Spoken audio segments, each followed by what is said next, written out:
حضور کے امتی ہو کر بھی حضور کی غلامی کا پٹا اپنے گلے میں نہ ڈال سکے.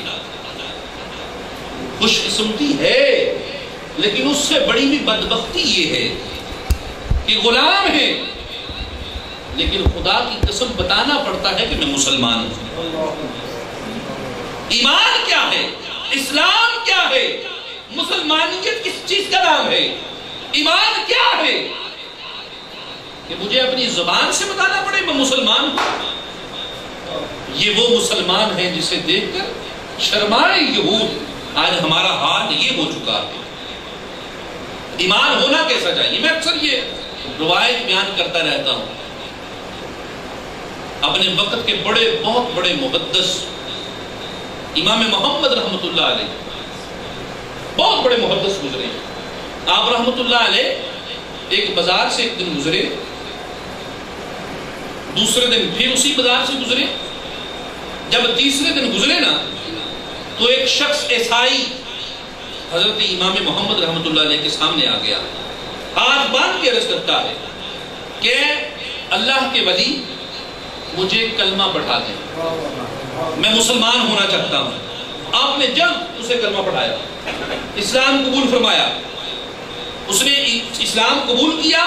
اب امام محمد رحمت اللہ علیہ اس سے پوچھتے ہیں کہ اے عیسائی سابقہ مسلمان ہونے والے، یہ تو بتا کہ میں نے تمہیں کوئی تبلیغ نہیں کی، کوئی دعوت نہیں دی، کوئی پیغام نہیں بھیجا کہ تو مسلمان ہو جا، تو پھر تو کیسے، یا کس چیز نے تجھے اس چیز کی طرف مائل کیا کہ تو ایمان قبول کرے؟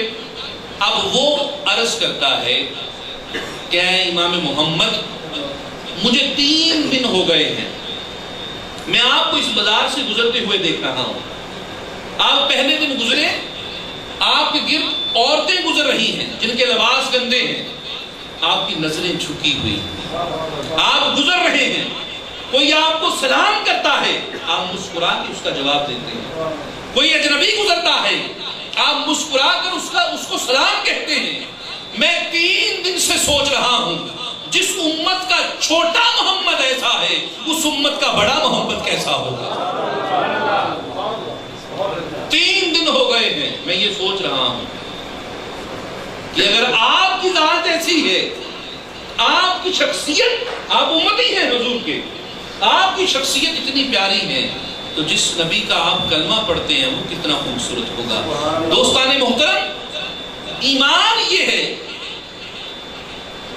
مسلمانیت یہ ہے کہ کسی کو جا کے بتانا نہ پڑے، خط نہ لکھنا پڑے کہ میں محمد اویس مومن ہوں، مسلمان ہوں، بلکہ کوئی چہرے کی طرف دیکھ کے کہے ہاں حضور کا امتی ہے،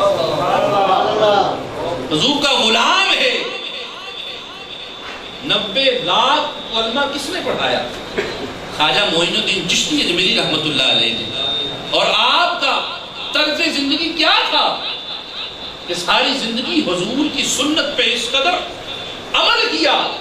روایات میں ان کے متعلق بھی آتا ہے، اور بھی ولی ہیں، آپ نے ساری زندگی خربوزہ نہیں کھایا، ساری زندگی خربوزہ نہیں کھایا. کسی نے پوچھا حضور آپ خربوزہ نہیں کھاتے، وجہ کیا ہے؟ فرمایا اس لیے نہیں کھاتا کہ مجھے پتہ نہیں حضور نے کس طرح کھایا تھا، اس خوف سے میں خربوزہ نہیں کھاتا کہ کہیں خلاف سنت نہ ہو جائے، حضور نے کسی اور طریقے سے کھایا ہو اور میں کسی اور طریقے سے کھا لوں. ڈر لگتا ہے کہ کہیں تارک سنت نہ ہو جاؤں. دوستان محترم، وہ معزز فی زمانے میں مسلمان ہو کر ہم خوار ہو رہے ہیں تارک قرآن ہو کر. وجہ یہ ہے مجھے بتانا پڑتا ہے، آپ کو بتانا پڑتا ہے میں محمدی ہوں، میں مسلمان ہوں، میں مصطفی ہوں، میں مومن ہوں.